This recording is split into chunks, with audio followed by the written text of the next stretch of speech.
నమస్కారం. ప్రస్తుతం మనతో పాటు ప్రముఖ ఆధ్యాత్మికవేత్త, ప్రముఖ జ్యోతిష్య వాస్తు పండితులు ముమ్మ మహేశ్వరరావు గారు ఉన్నారు. వారితో మాట్లాడిద్దాం. నమస్కారం గురుగారు. ఆయుష్మాన్ భవ. గురుగారు, మార్చి నెలలో ద్వాదశ రాశుల వారికి ఎలా ఉండబోతుంది, అలాగే ముందుగా చూసుకున్నట్టయితే మేష రాశి వారికి ఎలా ఉండబోతుందో తెలియజేస్తారా? ద్వాదశ రాశుల వారికి అలాగే ముందుగా మేషరాశిని తీసుకుంటాం. ఈ మేషరాశిలో తీసుకుంటే బహుళ పంచమి, శుక్రవారము, స్వాతి నక్షత్రము, ధ్రువయోగము, తైతిల కరణం, తిదివార నక్షత్ర యోగ కరణాలు ఈ రకంగా ఉంటే రాశియందు గ్రహస్థితులు ఏ రకంగా ఉన్నాయి. 1వ తారీఖు వరకు గురుగ్రహము మేషరాశిలో ఉంది. 2వ తారీఖు నాడు అంటే రేపటికి మేషరాశిని వదిలి వృషభ రాశిలోకి ప్రవేశించనుంది. ఆ తరుణంలోనే కన్యా రాశిలోని కేతుగ్రహం ఉంది. వృషభ రాశి అయిన రాశిలో చంద్రుడు ఉన్నాడు. అలాగే ధనస్సు రాశి యందు ఏ గ్రహము లేకున్నా మకరము యందు శుక్ర కుజులు ఉన్నారు. ఈ యొక్క కుజుడు శుక్రుడు శత్రువులే, కానీ కుజునికి శత్రుస్థానమైనా అది ఉచ్చస్థానమైంది. మకర రాశి కుజునికి ఉచ్చస్థానం. అలాగే కుంభరాశిలో శని, బుధ, రవి, శని బుధ రవులు కుంభరాశిలో ఉన్నారు. ఇంకా మిగిలిన రాశి అయిన మీనరాశి, అందులోని రాహుగ్రహము సంచారం చేస్తుంది. తిదివార నక్షత్ర యోగ కరణాలతో పాటు గ్రహ సంచారం ఈ విధంగా ఉంటే మేషరాశి వారికి ఈ 1వ తారీఖు శుభయోగదాయకమైనది అయినా కూడా 2వ తారీఖు దగ్గరికి వచ్చేసరికి ఈ మేషరాశి వారికి కొన్ని మార్పులు చేర్పులు వస్తాయి. దాని వలన కొన్ని ఇబ్బందికరమైన పరిస్థితులు కూడా పొందుతారు. అయితే నెల మొత్తం అంతా ఇబ్బంది పడిపోతున్నారా? లేదు, నెల మొత్తం అంతా ఇబ్బంది పడరు. మొదటి రోజు నాడు కలిసిన వ్యక్తులు చేయుచున్న వ్యాపారముల యందు ఎంతో అనుకూలత పొంది 1వ తేదీని అనుకూలత పొంది రేపు కూడా ఇలాగే ఉంటుంది అని అనుకుంటారు. 1వ తేదీ నుంచి 2వ తేదీ సాయంత్రం నాడు గ్రహము మార్పు జరుగుతుంది. గురుగ్రహము అంటే గురుబలం తగ్గుతుంది. అక్కడ గురుబలం ఎప్పుడైతే తగ్గిందో ఇబ్బందికరమైన స్థితులు ఏర్పడుతుంటాయి. ఆ ఇబ్బందికరమైన పరిస్థితులు వస్తుంటే ఈ యొక్క మేషరాశి వారు మనం చాలా బాగుంది కదా అని అనుకున్నారే కానీ తర్వాత రోజు నుంచి వచ్చే ఇబ్బందుల్ని గ్రహించలేకపోతారు. దాని వలన వచ్చే పరిస్థితులు ఏంటంటే ప్రతిదీ అబద్ధాలు చెప్పడం, అసత్యాన్ని పలకడం.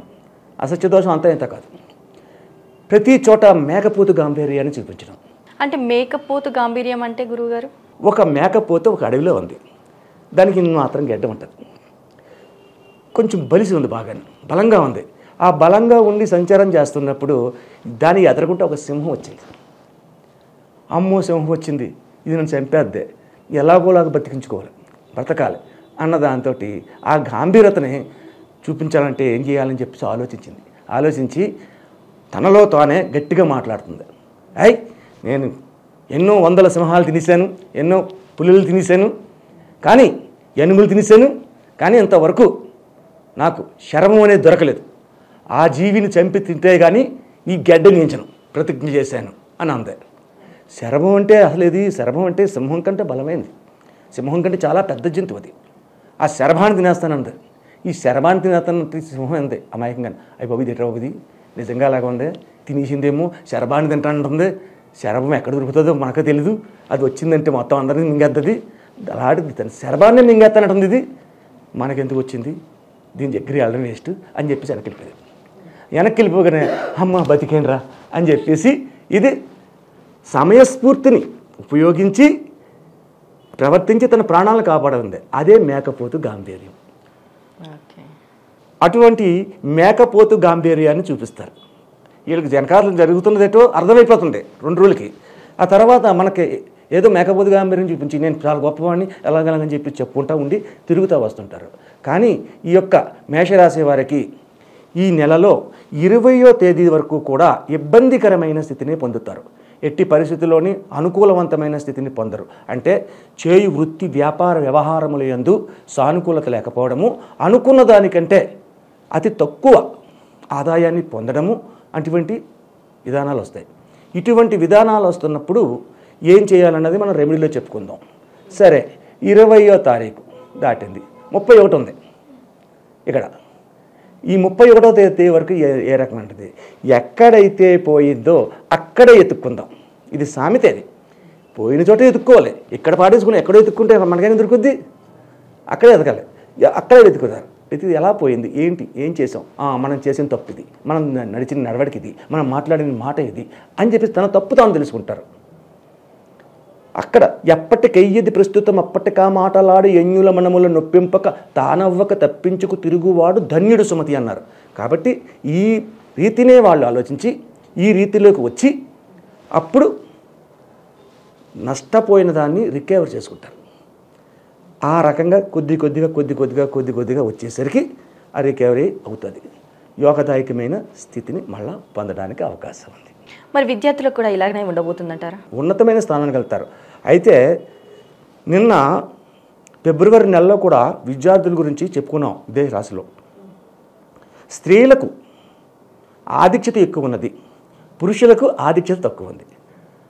అబ్బాయిలు ఎక్కువగా చదువుతారు. ఎగ్జామ్స్ దగ్గరకు పడిపోతాయి. ఇంకా ఎప్పుడైతే దగ్గర పడదో వీళ్ళు కంఫర్టబుల్గా చదువుకుంటారు. వీళ్ళు చదవరు, పుస్తకం దగ్గర పెట్టి కూర్చుంటారు. తల్లిదండ్రులు ఏమంటారు, అయ్యి బాబు నా కొడుకు అంత బాగా చదివేదనుకుంటారు. వీళ్ళు చదవటం లేదు.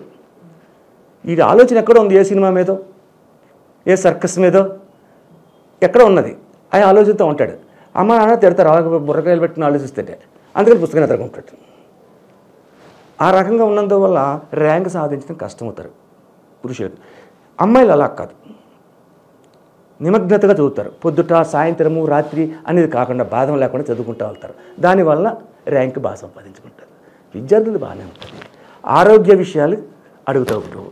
ఆరోగ్య విషయాలు అడిగితే కలత చెందిన మనసు అనారోగ్యానికి గురవుతుంది.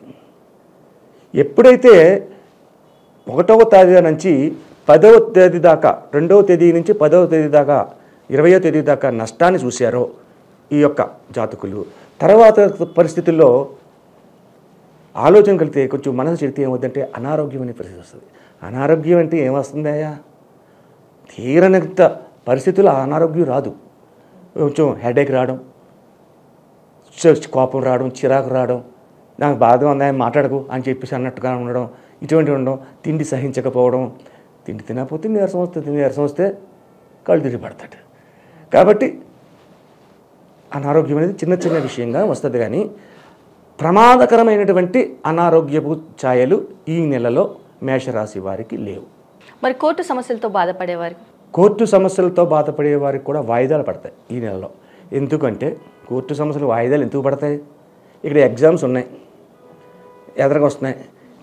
ఇంకా ఉభయ రాష్ట్రాల్లోని కొన్ని రాజకీయ పరిణామాలు ఇంకా పరిణతి చెందలేదు. కాబట్టి ఈ కేసులు పట్టుకుని కూర్చుంటే కుదరదు. ప్రతిదానికి వాయిదాలు పడాలి. వాయిదాలు వేస్తారు, తీర్పుని చెప్పరు. రీసెంట్గా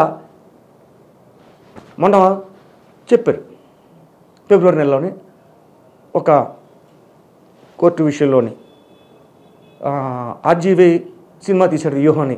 ఆ సినిమా గురించి వాదన జరిగింది. ఆ వాదన జరిగినప్పుడు వారు ఈరోజు మధ్యాహ్నం తీర్పు చెప్తాము అని చెప్పారు. తీర్పు చెప్తామని చెప్పేసి మళ్ళీ ఆ కోర్టులోని ఏమన్నారు, ఈరోజు మధ్యాహ్నం తీర్పు చెప్పగలిగితే చెబుతాం. వాదనలు అయిపోయినాయి, ఇరువురు లాయర్లు వాదనలు అయిపోయినాయి. ఈరోజు మధ్యాహ్నం తీర్పు చెబితే చెబుతాం, లేకపోతే ఈ నెల 22వ తేదీకి వాయిదా వేస్తాం. తీర్పు ఎప్పటికి 22. అలాగే వాయిదాలు పడతాయి ఈ యొక్క పరిణామాల్లో, ఈ కేసు విషయాల్లో. దానివల్ల మనం ఇబ్బంది పడక్కర్లేదు. వారి జాతక ప్రభావాన్ని బట్టి ఏ రకంగా ఉందో తెలుసుకుని స్వయంగా మనం చూసుకుంటే కోర్టు వ్యవహారాల్లో నిక్కచ్చిగా చెప్పగలిగే శక్తి మనకి ఉంటుంది. మరి అలాగే వీరికి గృహయోగం కానీ వాహన యోగం కానీ ఉందా? గృహయోగము, వాహన యోగము. గృహయోగము గురించి చెప్పుకోవడానికి లేదు, వాహన యోగం అని మొన్న చెప్పుకున్నాము. ఎవరు పడితే అనుకుంటున్నారని. గృహయోగము అంటే ఇక్కడ ఒక విధానాన్ని ఆలోచించండి. ఇది ఫిబ్రవరి మార్చి నెల, వచ్చేది ఉగాది. మొన్న పండగ జరిగింది, సంక్రాంతి పండగ. మానవులందరూ ప్రతివాడు కూడా అంటే బంజారా హిల్స్ జూబ్లీ హిల్స్లోని ఉన్న వాళ్ళ గురించి అని చెప్పుకోకూడదు. వాళ్ళకి ఎప్పుడు కొట్టేశ్వర్లే, వాళ్ళు ఎప్పుడు కావాలంటే ఎప్పుడు కొనగలరు.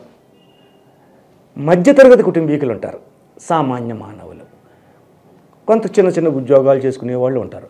వీళ్ళ పరిస్థితినే ఈ యొక్క రాశిలో తీసుకోవాలి.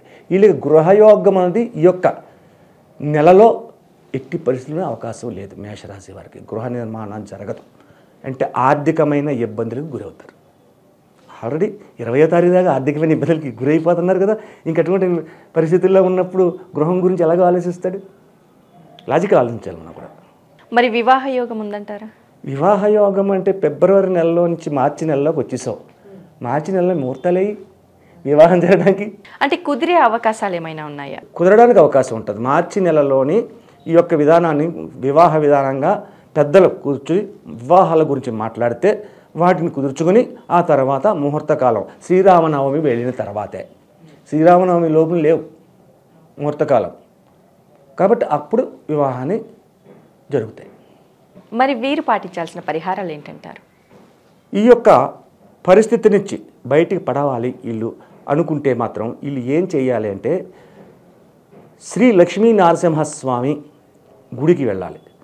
లక్ష్మీ నరసింహస్వామి గుడికి కానీ లేకపోతే పంచముఖ ఆంజనేయుడు కానీ. ఇక్కడ ఒక విధానం ఏంటంటే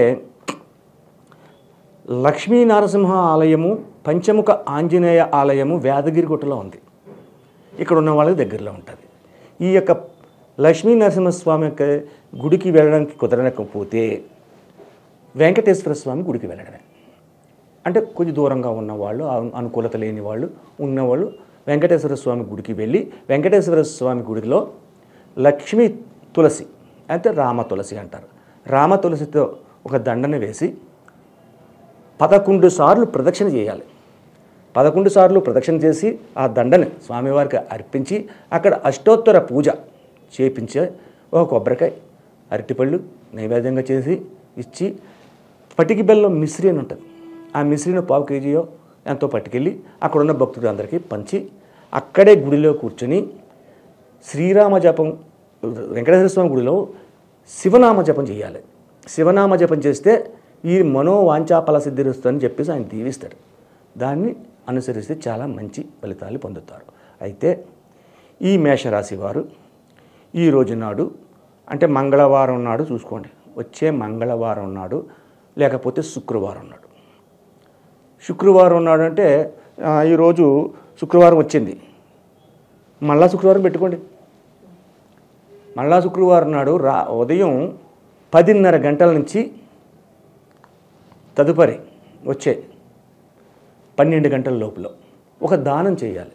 ఏ దానం చేయాలి అంటే ఈ యొక్క రాశి వారికి రాహు ఏ స్థానంలో ఉండి యోగదాయకమైన స్థితిని కలగచేయటం లేదు కాబట్టి మినువుల దానం చేయండి. ఒక్క వారం శుక్రవారం చేస్తే సమస్త దోషాలకు పరిహారం జరుగుతుంది. అలాగే గురువుగారు, మేషరాశి వారికి మరి మార్చి నెలలో ఎలా ఉండబోతుంది, అలాగే వీరు చేసుకోవాల్సిన పరిహారాలు ఏంటి అనేసి కూడా చాలా చక్కగా వివరించారు. ధన్యవాదములు. ఆయుష్మాన్ భవ.